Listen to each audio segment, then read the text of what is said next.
அடுத்து 3, 12, 21, 30 உங்களுக்கு என்ன வரைக்கலாம். மெடிக்கல் ஷாப் வைங்க. இல்லைங்க நான் கொஞ்சம் வசதி ஃபார்மசிட்டிக்கல் வைங்க. அடுத்தது அது கூட என்ன செய்யலாம், புக்கு இருக்குது இல்லைங்களா, புக்கு சம்மந்தப்பட்டது ஷாப்பாகவும் வைங்க. என்ன புக்கெலாம் நம்ம நினைக்கிறோம் சின்ன, அது பெரிய மல்டிபிள். அது வேர்ல்டில் இருக்கிற மொத்த புக்கு உங்கள் கடையில் இருக்குன்னாக்கா உங்களை விட்டு எங்கே போவாங்க.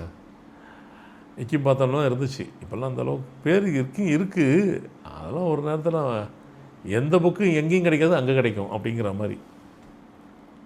இதெல்லாம் உங்களுக்கு ஒர்க் அவுட்டபிள். 4, 13, 22, 31 உங்களுக்கு கன்ஸ்ட்ரக்ஷன் வரும், இன்டீரியர் டெக்கரேட்டர் வரும், மிஷினரி சம்மந்தப்பட்டது, ரியல் எஸ்டேட்டு. நான் சொல்கிறது 4 வார்த்தையாக இருக்கும், ஆனால் அதுக்குள்ளே நிறைய உள்ள அடங்கி இருக்கும்.